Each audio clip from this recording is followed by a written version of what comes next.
অতীন ঘোষ কলকাতা পুরসভার deputy mayor, তার বাড়িতে কেন্দ্রীয় তদন্তকারী সংস্থা সিবিআই। আরজি করে দুর্নীতি তদন্তে কেন্দ্রীয় তদন্তকারী সংস্থা সিবিআই অতীন ঘোষের বাড়িতে। এই মুহূর্তে যে খবর সামনে আসছে, অতীন ঘোষের বাড়িতে সিবিআই।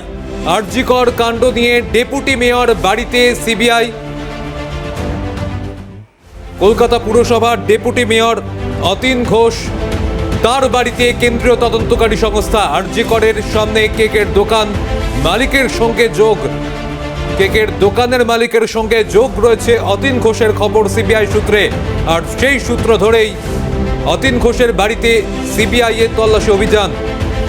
মালিক চন্দন লোহারের সঙ্গে যোগসূত্র অতীন ঘোষের। এই মুহূর্তে যে বড় খবরে নজর রেখেছি, অতীন ঘোষের বাড়িতে সিবিআই। কলকাতা পুরসভার ডেপুটি মেয়র, তার বাড়িতে এবার কেন্দ্রীয় তদন্তকারী সংস্থা। অতীন ঘোষের বাড়িতে সিবিআই। আরজিকর কাণ্ড নিয়ে ডেপুটি মেয়র বাড়িতে সিবিআই, তারা তল্লাশি অভিযান চালাচ্ছেন বলে খবর পাওয়া যাচ্ছে সিবিআই সূত্রে। কেন্দ্রীয় তদন্তকারী সংস্থার তল্লাশি অভিযান, কেন্দ্রীয় বাহিনীর কড়া নিরাপত্তায় তল্লাশি অভিযান চলছে বলে খবর। অতীন ঘোষের বাড়িতে সিবিআই, মালিক চন্দন লোহারের সঙ্গে যোগসূত্র অতীন ঘোষের। পাশাপাশি প্রভাব খাটিয়ে বরাত পাওয়ার অভিযোগ রয়েছে অতীন ঘোষের বাড়িতে কেন্দ্রীয় তদন্তকারী সংস্থা সিবিআই।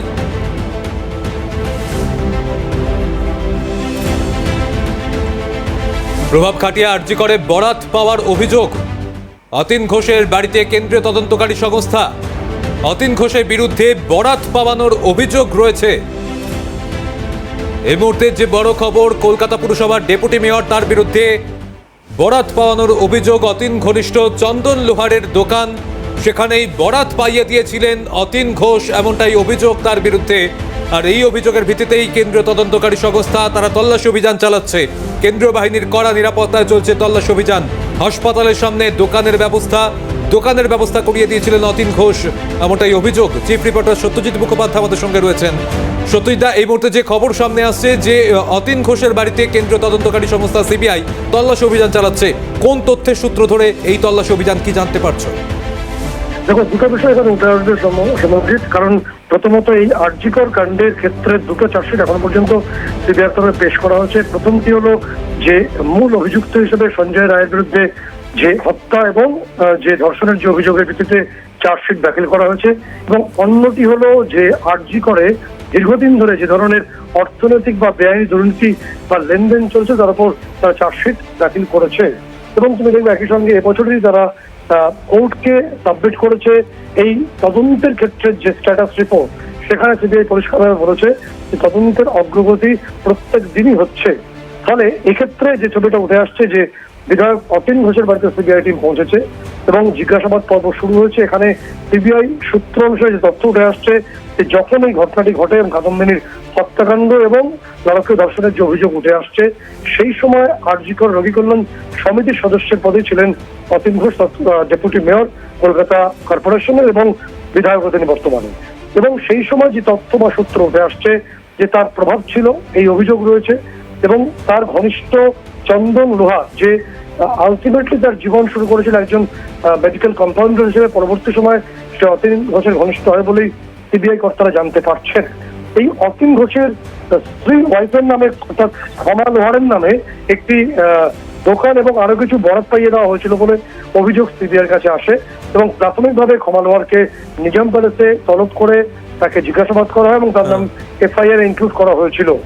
এই যে পর্যায়ে তৈরি হয়েছে তাতে অতীন ঘোষের কি ভূমিকা ছিল সেই সময়, তিনি কিভাবে সুপারিশ করেছিলেন এবং তার সুপারিশের ভিত্তিতেই তৎকালীন সুপার সন্দীপ ঘোষ, অন্যতম অভিযুক্ত, তিনি এই বরফ পাইয়ে দিয়েছিলেন কিনা, এবং আরজি করে যে বহু চর্চিত সিন্ডিকেট ব্যবসার রাজ, সেখানে অতীন ঘোষের কোনো ভূমিকা আছে কিনা, এই সমস্ত বিষয়ে জিজ্ঞাসাবাদ চালাতে সিবিআই টিম পৌঁছে, সিবিআই কর্তারা পৌঁছে গেছেন এবং জিজ্ঞাসাবাদ পর্ব এই মুহূর্তে চলছে। ধন্যবাদ সত্যজিৎ। চিফ রিপোর্টার সত্যজিৎ মুখোপাধ্যায় আমাদের সঙ্গে ছিলেন। যেমনটা আপনাদের জানাচ্ছিলেন যে সম্প্রতি দেখতে পাওয়া যায় যে কেন্দ্রীয় তদন্তকারী সংস্থা তারা সুদীপ্ত রায়, তার বাড়িতেও হানা দিয়েছিল। কিছুদিন আগে তৃণমূল বিধায়ক সুদীপ্ত রায়, তার বাড়িতে এবং তার অফিসে তল্লাশি অভিযান চলেছিল। এবার অতীন ঘোষের বাড়িতে কলকাতা পুরসভার ডেপুটি মেয়র তার বাড়িতে তল্লাশি অভিযান চালাচ্ছে কেন্দ্রীয় তদন্তকারী সংস্থা সিবিআই। আরজিকর কাণ্ডে অতীন ঘোষের বাড়িতে সিবিআই আরজিকর রোগী কল্যাণ সমিতির সদস্য অতীন বিধায়ক ডাক্তার সুদীপ্ত রায় এবং এর আগে সিবিআই এর জিজ্ঞাসাবাদে আর্থিক দুর্নীতির তদন্ত সামনে আসে। অতীন ঘোষের নাম, তো মেডিকেল সরঞ্জাম কেনায় রোগী কল্যাণ সমিতির ভূমিকা, সেই সংক্রান্ত তথ্য নিয়েই অতীন ঘোষের বাড়িতে কেন্দ্রীয় তদন্তকারী সংস্থা সিবিআই। আরজিকর কাণ্ডের তদন্তে এবার কলকাতার ডেপুটি মেয়র অতীন ঘোষ, তার বাড়িতে হানা সিবিআই এর।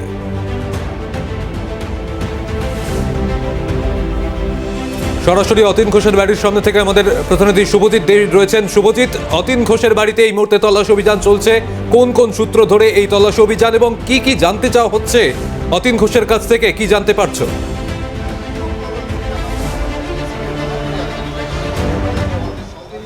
দেখো, তোমাকে জানিয়ে রাখি, আরজিকর আর্থিক দুর্নীতি মামলা, আরজিকর মেডিকেল কলেজ ও হাসপাতালের আর্থিক দুর্নীতি মামলায় এর আগে আমরা দেখেছি ডক্টর সন্দীপ ঘোষ, তাকে গ্রেপ্তার করা হয়েছিল। তার পরবর্তী সময় একাধিক ব্যক্তিকে গ্রেপ্তার করা হয়, জিজ্ঞাসাবাদ করা হয় এবং এই জিজ্ঞাসাবাদে উঠে আসে টেন্ডার দুর্নীতির কথা। ইতিমধ্যে আমরা জানি যে চন্দন লৌহ, যার একটি ক্যাফে রয়েছে আরজিকর মেডিকেল কলেজ ও হাসপাতালের ভেতরে, সেই চন্দন লৌহর বাড়িতে তল্লাশি অভিযান চালান সিবিআই আধিকারিকেরা। এর আগে তার পরবর্তীতে দেখা যায় যে ইডির আধিকারিকরা তারাও সেখানে তল্লাশি অভিযান চালিয়েছেন। কিন্তু এই যে চন্দন লৌহর যে ক্যাফের কথা বারংবার উঠে আসছিল সামনে, সেই ক্যাফের যে টেন্ডার, সেই টেন্ডারের ক্ষেত্রে দুর্নীতি হয়েছে এমনটাই অভিযোগ বারংবার উঠছিল। এবং শুধু তাই নয়, এই চন্দন লৌহ অতীন ঘোষ ঘনিষ্ঠ, এই কথাও কিন্তু বারংবার সামনে আসছিল। সেই জায়গা থেকে দাঁড়িয়ে এই মুহূর্তে ডেপুটি মেয়র অতীন ঘোষ, তার যে বাড়ি, সেই বাড়িতে এই মুহূর্তে সিবিআই আধিকারিকেরা তারা পৌঁছেছেন, 4 জন আধিকারিক এসে পৌঁছেছেন এবং এই মুহূর্তে তার বাড়িতে একদিকে অতীন ঘোষ তিনি যেমন উপস্থিত রয়েছেন এবং ঠিক এই যে বিল্ডিং তুমি দেখতে পাচ্ছ, এই বিল্ডিংয়ের 4th ফ্লোরেই কিন্তু অতীন ঘোষের ফ্ল্যাট রয়েছে, সেখানেই এই মুহূর্তে সিবিআই আধিকারিকেরা পৌঁছেছেন। এর আগে আমরা জানি যে এই টেন্ডার দুর্নীতি সংক্রান্ত বিষয়ে চন্দন লৌহ বাড়িসহ আরও একাধিক জায়গায় তদন্ত করতে বা তদন্তকে এগিয়ে নিয়ে যেতে সিবিআই আধিকারিকেরা পৌঁছেছিলেন।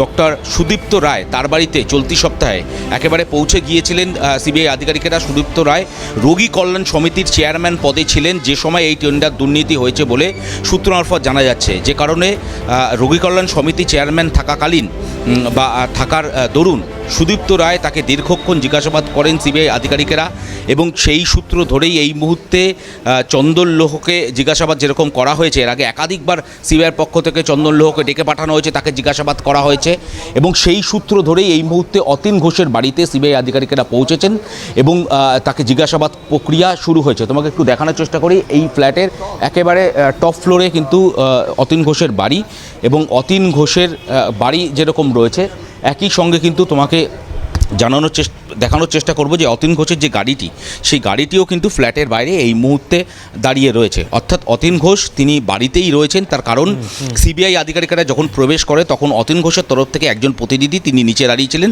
পরবর্তীতে সিবিআই আধিকারিকদেরকে নিয়ে তিনি ওপরে ওঠেন। অর্থাৎ বোঝাই যাচ্ছে আগে থাকতেই সিবিআইয়ের তরফ থেকে একেবারে স্পষ্টত বলে দেওয়া হয়েছিল বাড়িতে থাকার জন্য এবং এই দুর্নীতি তদন্তে তারা আসছেন এবং জিজ্ঞাসাবাদ করবেন কোথাও গিয়ে। ইতিমধ্যে আমরা জানি যে এই আর্থিক দুর্নীতি মামলা চার্জশিট জমা করা হয়েছে, এছাড়া খুন এবং ধর্ষণ মামলা, সেই মামলাতেও চার্জশিট জমা করা হয়েছে। কিন্তু সিবিআইয়ের তরফ থেকে স্পষ্টত সুপ্রিম কোর্টে চলতি বছরের মার্চ মাসে একটি রিপোর্ট জমা করা হয়েছে এবং সেই রিপোর্টে স্পষ্টত বলা হয়েছে যে আর্থিক দুর্নীতি মামলা তা কিন্তু এখনও কন্টিনিউ রয়েছে। তারা এই আর্থিক দুর্নীতি মামলা তদন্ত চালিয়ে যাচ্ছেন, একাধিক তথ্য প্রমাণ তাদের হাতে রয়েছে। ডক্টর সন্দীপ ঘোষ সহ একাধিক ব্যক্তিকে গ্রেপ্তার করা হয়েছে এই মামলায় এবং তাদের কাছ থেকে তাদেরকে জিজ্ঞাসাবাদ করে একাধিক তথ্য উঠে এসেছে সিবিআইয়ের হাতে। এছাড়াও এই তদন্ত করতে গিয়ে বা তদন্ত প্রক্রিয়া চালাতে গিয়ে তারা একাধিক তথ্য পেয়েছেন, সেটা টেন্ডার দুর্নীতির ক্ষেত্রে হোক অথবা জিনিসপত্র কেনা, বিভিন্ন জিনিসপত্র ইকুইপমেন্টস, মেডিকেল ইকুইপমেন্টস কেনার ক্ষেত্রেও কোথাও গিয়ে দুর্নীতি হয়েছে বলেই কিন্তু তদন্তকারী আধিকারিকরা তারা মনে করছেন। এবং এই জায়গা থেকেই দাঁড়িয়ে একদিকে ডক্টর সুদীপ্ত রায়, যিনি শাসক দলের বিধায়ক এবং রোগী কল্যাণ সমিতির চেয়ারম্যান পদে ছিলেন, তাকে জিজ্ঞাসাবাদ করা হয়েছে। আর সেই সময়ই একেবারে সদস্য পদে ছিলেন অতীন ঘোষ এবং বিধায়ক থাকার দরুন কোথাও গিয়ে তিনি প্রভাব খাটিয়েছিলেন কিনা এবং তিনি প্রভাব খাটিয়ে এই টেন্ডার দুর্নীতির ক্ষেত্রে তার কোনো হাত রয়েছে কিনা, এরকম একাধিক তথ্য জানার যে চেষ্টা, সেই চেষ্টা এই মুহূর্তে সিবিআইয়ের তরফ থেকে করা হচ্ছে। অতীন ঘোষের যে ফ্ল্যাট, সেই ফ্ল্যাটে অতীন ঘোষ রয়েছেন এবং তাকে জিজ্ঞাসাবাদ একদিকে যেরকম সিবিআই আধিকারিকরা করছেন, একই সঙ্গে বিভিন্ন তথ্য এই মুহূর্তে সিবিআই আধিকারিকদের হাতে রয়েছে। অর্থাৎ এই মুহূর্তে যেমন তদন্ত জারি রয়েছে এবং এই তদন্তের গতি প্রকৃতি কোন দিকে মোড় নেয় সেদিকে তো আমাদের অবশ্যই নজর থাকবে। তবে আপাতত ধন্যবাদ জানাচ্ছি শুভজিৎ তোমাকে।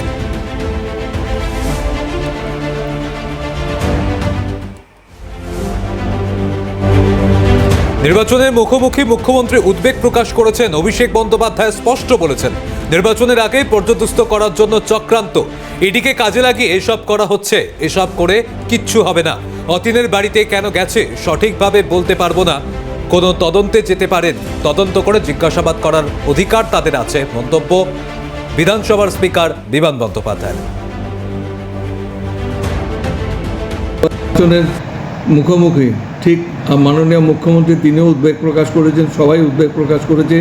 অভিষেক বন্দ্যোপাধ্যায় তো পরিষ্কারভাবে বলেছে যে আমাদের বিশেষ করে নির্বাচনে যেন আমাদের পর্যদস্ত করার জন্য একটা চক্রান্ত হচ্ছে এবং সেটা ইডিকে কাজে লাগিয়ে হওয়ার চেষ্টা করা হচ্ছে। তবে এইসব করে কিছু হবে না এবং অতীনের বাড়িতে কেন গেছে আমি ঠিক সঠিকভাবে বলতে পারবো না।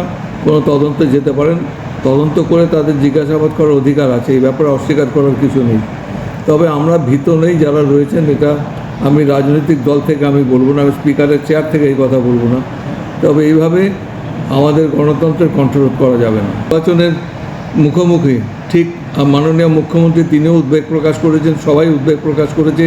অভিষেক বন্দ্যোপাধ্যায় তো পরিষ্কারভাবে বলেছে যে আমাদের বিশেষ করে নির্বাচনে যেন আমাদের পর্যদস্ত করার জন্য একটা চক্রান্ত হচ্ছে এবং সেটা ইডিকে কাজে লাগিয়ে হওয়ার চেষ্টা করা হচ্ছে।